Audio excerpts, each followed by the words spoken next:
Welcome to Haunting History, the podcast that reaches back into the past for the events that still haunt us today. Tales of true crime, mystery, and the macabre. And when we're lucky, the stories where history and the people who lived it and the paranormal meet. Now, who doesn't love a good ghost story, right? Welcome back to Haunting History Podcast. I'm your host, Kat. And I'm Haley. And we have some exciting changes coming up. You may start hearing a few ads here and there. That part might not sound really exciting to you, but we are presented with an opportunity that we really can't pass up. And ultimately, this is going to help us create better content for all of you.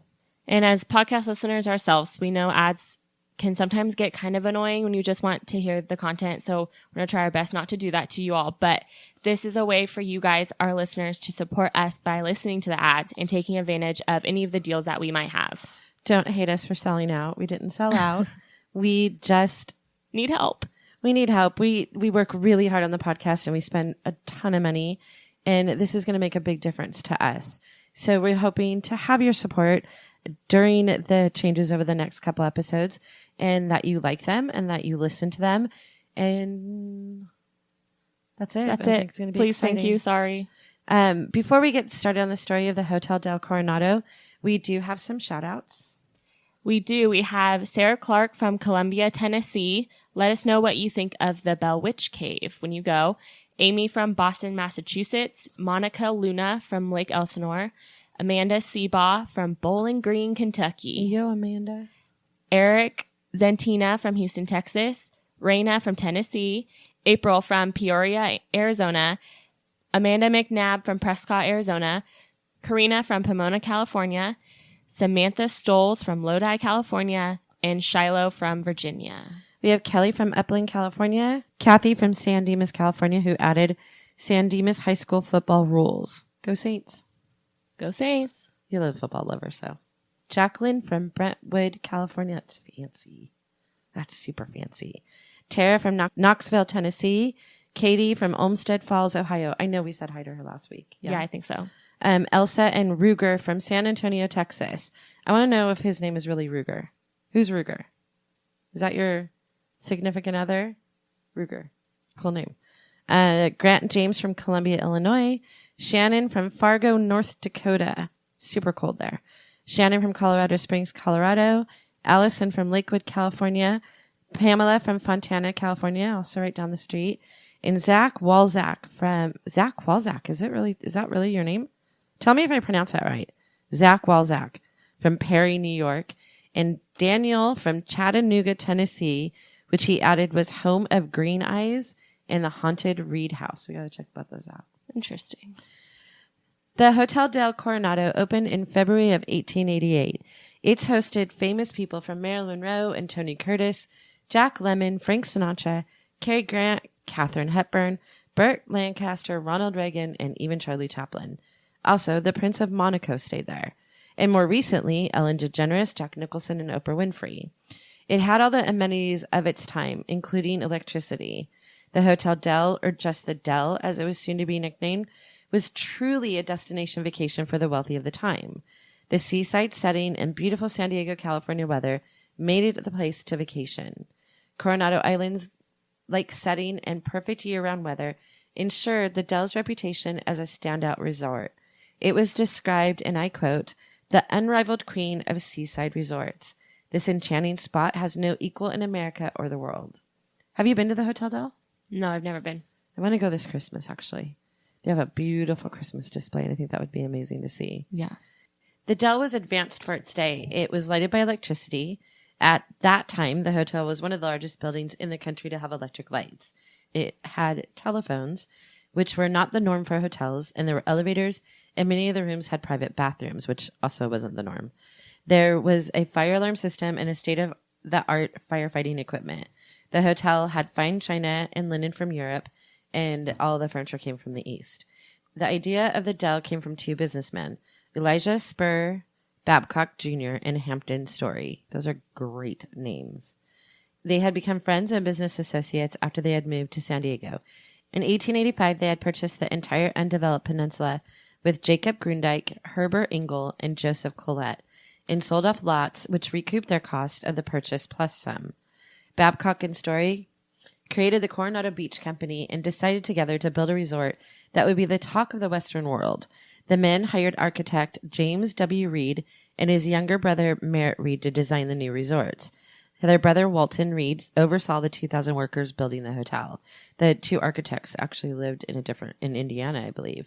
And then their brother came out and helped oversee the whole building of the hotel. Elijah Babcock envisioned the hotel, and I quote, "It would be built around a court, a garden of tropical trees, shrubs, and flowers. From the south end, the foyer should open to the bay with verandas for rest and promenade. On the ocean corner, there should be a pavilion tower, and northward along the ocean, a colonnade, terraced in grass to the beach. The dining wing should project at an angle from the southeast corner of the court and be almost detached to give full value of the view of the ocean, bay, and city." I think it's so amazing that people can look at a lot of land and like plan it out like that. Yeah, I couldn't. I can with a room, but like that's it. I wouldn't be able to envision all of that. Yeah. Most people travel to the hotel via train. Now, this is my favorite part. Being that much of California was unsettled at the time, a trip from the east would take 7 days. Most wealthy travelers would take their privately owned train cars for the trip, and then upon arrival, the cars would be unhitched and parked on the hotel's spur track for the duration of their stay, and then rehitched to the train engine for the journey back. Could you imagine? That must have been just a lovely way to travel. Yeah. Like in your own private car. Do you know they still do that? No. I just looked it up the other day that you can still buy old like private train cars and hook them up to like Amtrak or Metrolink or whatever and travel across the country. I would do that in a heartbeat, wouldn't you? Oh, yeah, for sure. Do you know how much the train cars cost, though? Probably a lot. Upwards of $500,000. Yeah. Depending on how luxurious they are. But I just think that would be such an amazing... But like now you would have to leave, I guess, your train car at like certain stations and then get a car there because like they don't... It's not like back then the hotel actually had a spur track where they would drop them off. Yeah. That's crazy. You would, of course, choose to do that because you hate flying. I hate flying. When the 300... I don't hate flying. Oh my God, here we go. I hate the height of flying. If they could fly at 1,000 feet, I'd be fine. Okay, but they can't, so you hate flying. No, I hate looking down and seeing like little patches that is the earth. That's what I can't handle. You're not in outer space. No, but you can't it's see not like that big a deal. You can't see like the people walking around. If I can't see people, I'm up too high. I don't like it. All right. When the 399 room hotel opened for business in February of 1888, it actually opened in sections because the entire hotel was not finished yet. They said that over 1,400 San Diego residents traveled across the bay to see it. Reports of the new hotel had been wired across the country, but just as the hotel was nearing the completion, the Southern California land boom collapsed. Babcock and Story needed more money at the time when people were deserting San Diego. They turned to a Captain Charles T. Hind and John D. Spreckles, who was a sugar magnate, and they lent them the money to finish the hotel. The Coronado Beach Company was then capitalized with $3 million. By 1890, John D. Spreckles bought out both Babcock and Story, and the Spreckles family retained ownership of the hotel until 1948. There's a whole backstory to that, and I can't really get into it in just a podcast. But if you're interested in the Hotel Del, I'm going to have links on our episode show page that show where I got that information, and it has a way more information than that. In a Forbes article I found, writer Geordie Lippy McGraw interviewed the Hotel Del Coronado historian Gina Patrone, who said that she had spent time with a former historian going over the archives and learning the history before taking over the role. One of the things that the article says is that she learned was that, and I quote, when the hotel first opened, it had what was called the American plan, which meant all of your meals were included. Room rates were started at $2 or $2.50 per day. Can you imagine? And you had to be wealthy to do it. Yeah. For $2 and $2.50. That's not even a and gallon of gas. Yeah, it included all, well, in some states it probably is. Would have no idea. Not here. Not lucky enough to know. At least double that here. I paid for like 60 something the other day. I just saw the sign on the corner was $4.79. Yeah. It's insane. The resort also had a separate dining room and a separate entrance for single women. And then a little trivia. The first elevator ride in the hotel they just had women on it.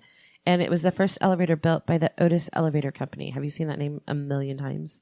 I haven't noticed it. Every actually. elevator you get in says Otis Elevator Company. I don't usually look at the creators of my elevator. I like the history of stuff, so I always look. But I kind of want to do, maybe I wonder if there's an interesting story to the Otis Elevator Company. The hotel was also home to the first outdoor electric Christmas tree in 1904. And it's home of 2 original prints of, it's called I Dreamed I Was a Doorman at the Dell that Dr. Seuss painted. Cute. No, I haven't seen it. In addition to the famous who had visited the Hotel Del, there are many stories that contribute to its legendary history. Frank Baum, the author of The Wizard of Oz, spent many months at the hotel writing and reading to children. He's the one who designed the chandeliers hanging in the crown room. He based them on the crown worn by the lion in the Oz. Isn't that cool? Mm-hmm. I want to see those. The first reported paranormal occurrences can't be traced. But in 1960 memo, which the historian that I mentioned earlier found, said that hotel employees were warned not to discuss or respond to guest inquiries about the hotel being haunted. So way back in the 1960s. Guests are still intrigued by stories of apparitions and strange occurrences. On the 3rd floor, the gift shop is really active. It's called Established 1888 is the name of the gift store. And other locations in the hotel, including the room of their most famous entity, Kate Morgan's room. Employees and visitors have told of unusual footsteps, noises, temperature changes, and even sightings. The gift shop has seen much of the activity, with items flying off shelves and books rearranged. Kate Morgan, I just mentioned as the most famous ghost of the Hotel Del, may not even be named Kate Morgan. Her aliases, of which there were many: Katie Logan, Lottie A. Bernard, which is the name she checked in with. She went by Lottie Louisa Anderson, and Kate Farmer, which is possibly her maiden name. And I'm going to read you an article from the San Diego Union dated November 30th, 1892. The title is By Her Own Hand. A young woman suffering from incurable disease suicides. She wanders out into the storm to die, desperate act of a guest of the Hotel Del Coronado, a revolver the chosen weapon.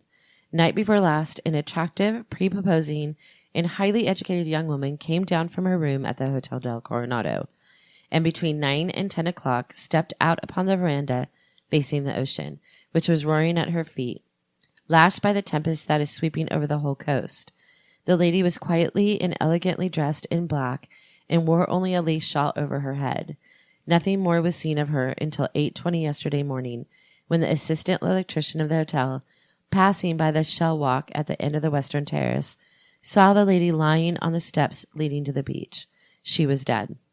An American bulldog revolver was lying within 2 inches of her outstretched hand. A ragged wound showed on the right temple, but the rain had washed away all the stains of blood. Her body was soaking wet, stiff, and cold. Deputy Coroner Stetson was notified, and he had the body removed to Johnson & Company's undertaking rooms in the city before many of the guests in the hotel were stirring. The young woman had come to the hotel on Thanksgiving Day and registered as Mrs. Lottie A. Bernard of Detroit. And I have a picture of the registry, and I'll put it on our episode show page. She was reserved and ladylike. Her clothing was fine, but she had no baggage except a small handbag. The article continues. She kept to her room most of the time and was visited often by the housekeeper, who learned that she was afflicted with cancer of the stomach.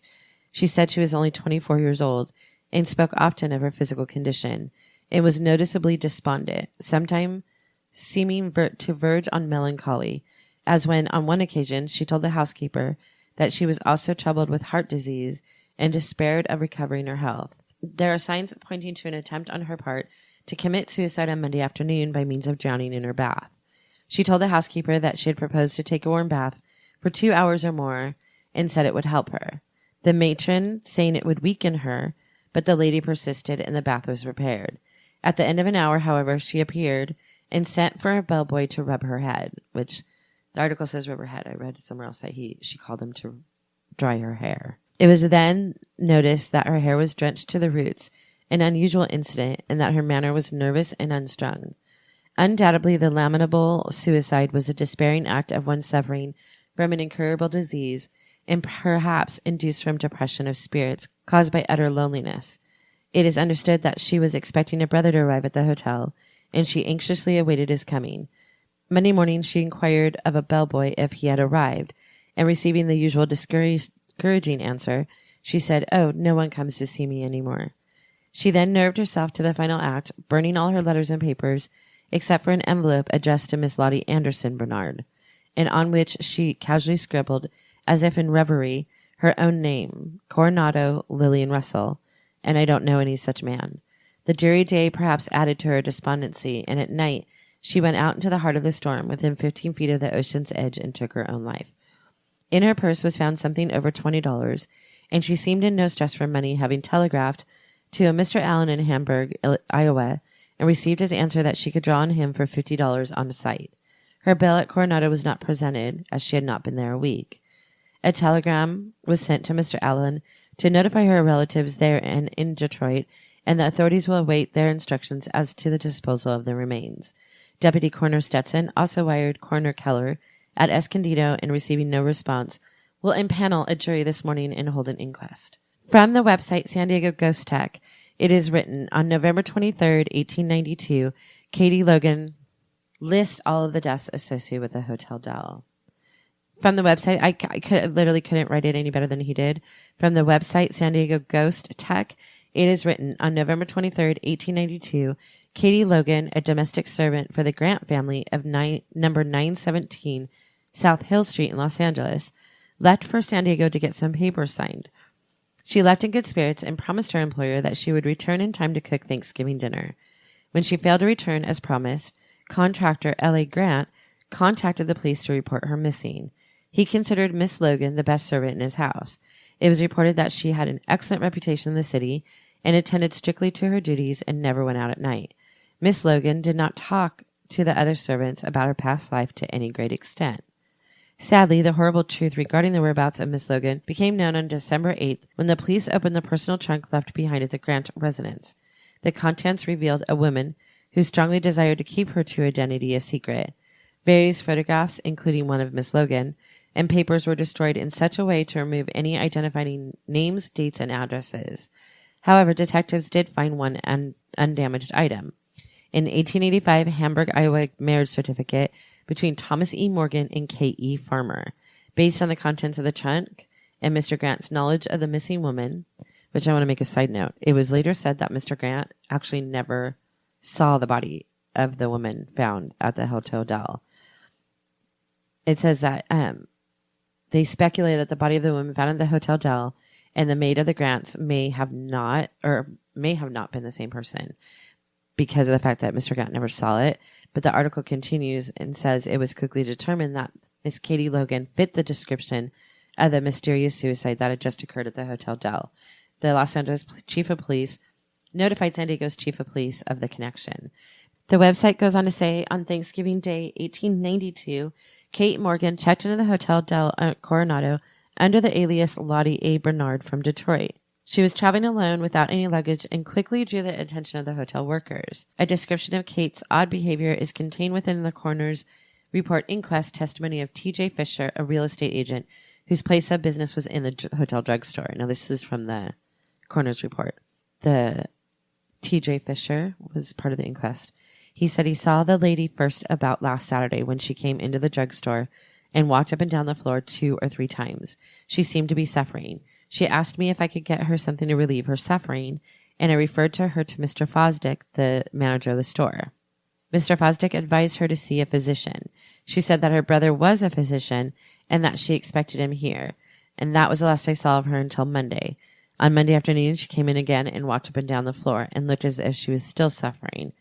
I said, it seems too bad for you to go over into town and you suffering from neuralgia in the stormy weather. She said, I am compelled to go. I forgot my checks and I have to go over and identify my trunks personally. She went out and that was the last I saw of her until I saw her dead lying on the steps. And then another article on November 29th, 1892. The San Diego Daily Bee was the first newspaper to report her death. The title is Blew Out Her Brains, Suicide of a Beautiful Young Woman at San Diego. Disappointed over not receiving money, after her death word came that she could draw all she desired. She was well dressed and had a good sum of money in her purse. Between the thunderous surf on the gray sea and the brilliancy of music of a gay throng in the great parlor and long halls of the Hotel Del Coronado, a woman stood alone and desperate. From her position on the stone stairs at the west end of the ocean terrace leading to the beach, The surf wrapped and rewrapped her with its spray, and the pitiless rain fell upon her bared head and young white face. Whatever it may have been, fear or courage at the final moment, there is no one to say.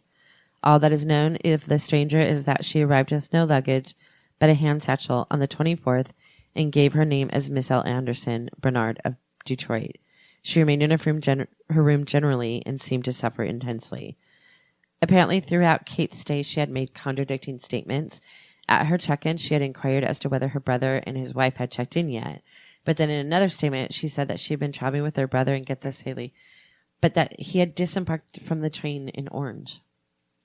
Oh, right down the street.